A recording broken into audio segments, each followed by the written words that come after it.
mga multo. Tulungan mo naman ako. Ilang linggo na naman kasi ako dito nakamatos. Pero hindi pa rin alam ng mga pamilya ko. Paano mo nagagawa yan? Kapag desperado ka lang tulungan yung taong mahal mo, gagawin mo ang lahat. I have some good news for you. Meron tayong possible donor for your dad. Bakit mo gagawin to? Naging mabuting ninong siya sa akin. Yan! Yan ang itsura ni Randy. Kilala ko yan. Nakita ko na ang lalaking yan. Ate, saan mo naman nakita to? Randy. Sino ka? Pinadala ka ni Sir Manuel? Hindi. Kaibigan ako ni Ed. Bakit mo nailihim sa akin na may inaanak ka pala sa foundation na yon? May tinatago ka ba sa akin? Anong kailangan mo sa akin, ha? Pinadala ka ni Sir Manuel, no? No? Gusto kanyang makausap. Baliw ka ba? Patay na si Ed. Nakakausap ko siya. Naririto ang kaluluwa niya ngayon. Pwede ba umalis ka na? At wag na wag ka nang babalik. Wala akong panahon sa mga katulad mo. Sige na! Ayaw mo umalis? Badong, pakisabi sa kanya. Kaya kong patunayan na nandito ako. Kaya niyang patunayan na nandito siya.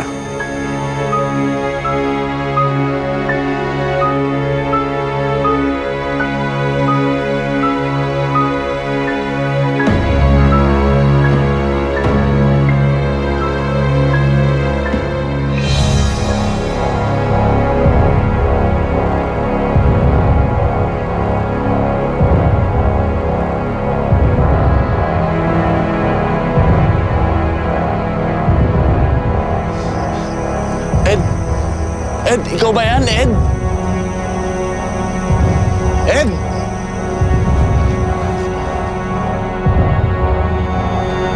Ed!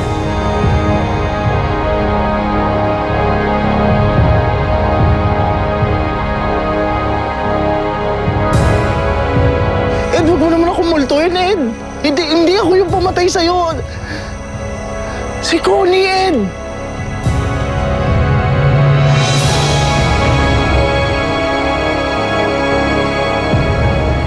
Sinabi sa'yo. Kasi ayoko na maalala mo pa ang foundation. Kung ganun, bakit mo pinagtrabaho dun si Connie ngayon?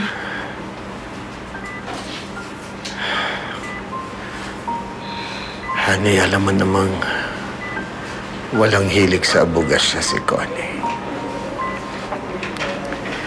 Doon ako may koneksyon sa foundation, kaya doon ko siya pinasok.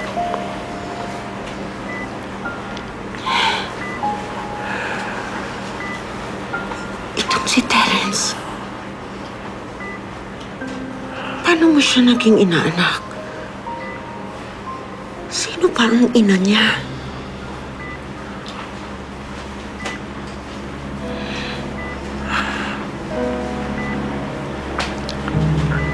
Si Tess.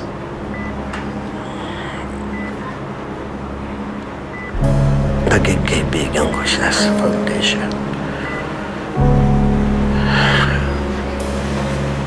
Hindi mo na siguro siya naaalala.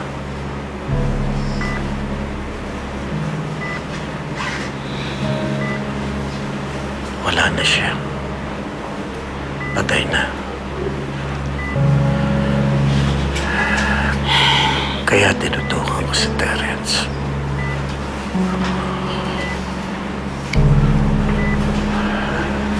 Nakakaawa naman pala talaga ang Terence na yan. Pero hindi ko pa rin gusto na inilihim mo to sa akin. Han, promise me, ito na ang huling sikreto mo sa akin. Ayoko nang may tinatago ka sa akin. Okay?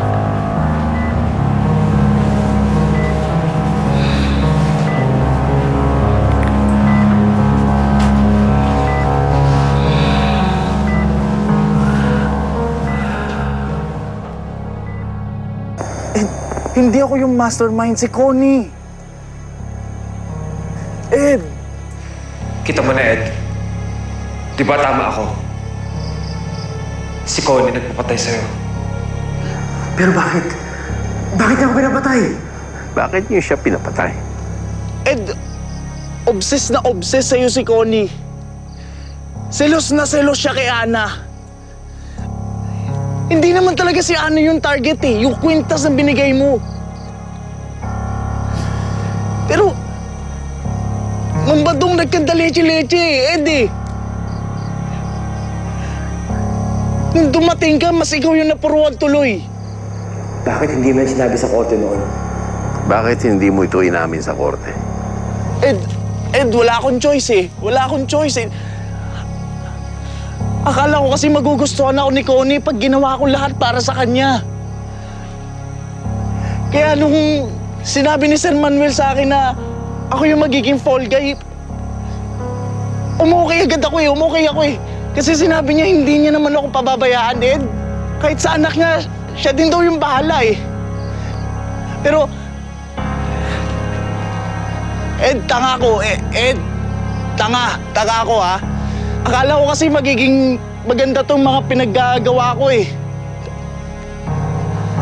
Mambadong, wala talaga eh. Kahit si Connie nga dinalaw pa ako Mambadong eh. Sinabi niya hindi niya ako bababayaan eh. Pero, Ed, walang nangyari. Walang nangyari doon sa mga pinangako nila. Wala talaga. As in, tingnan mo nangyari sa akin. Nagkandaleche-leche ako, Ed. Tsaka malakas yung hinala ko na sila yung nagpa-ambush sa akin eh. Mang Badong, sabihin mo naman kay Ed, oh. Mang Badong! Mang Badong! Mang Badong! Huwag naman ganun, Mang Badong eh.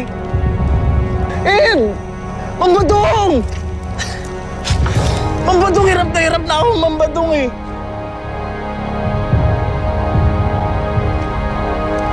Mang Badong, pakisabi naman kay Ed, huwag naman ako takutin.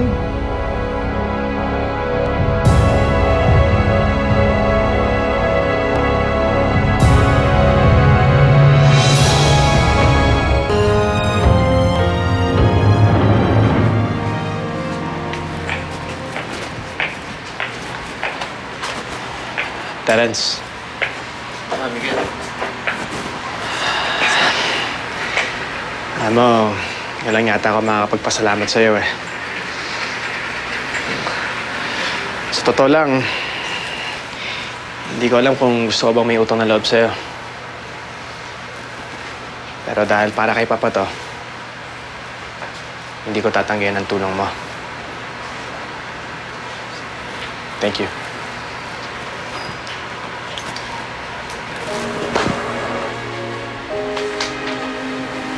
Thank you, man.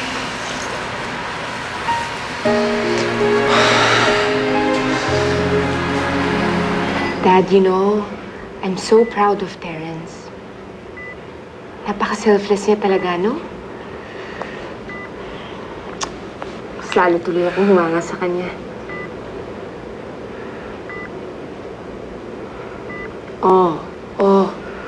Kontra ka na naman eh. Pwede ba magpahinga ka muna? Rest ka muna. Pagaling ka muna. Palakas ka muna bago mo ulit ako awayin. Okay? Ayos naman ako. Naghihintay lang ako ng operasyon. Oh, well, I guess it's fine to ask you now. Dad, ano ba talagang nangyari? Bakit nasa bahay si Arnold tsaka si Ana?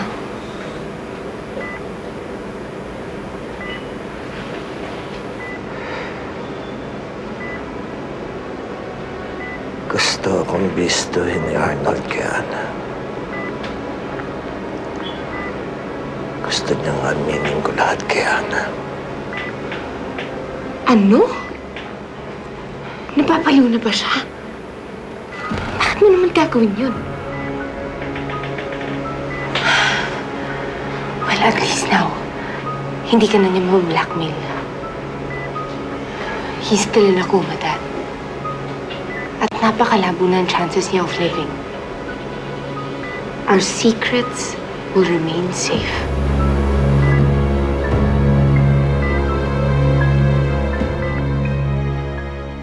Ang sabi ng doktor, pwede na raw ilipat sa private room si Arnold. At mukhang willing naman yung mga kasamahan niya sa PAW na gastusan si Arnold. At okay rin sa kanila na magrelyebo sa pagbabantay para makapagpahinga ka rin naman, anak. Ana? Ana? Mga Badong? Ana?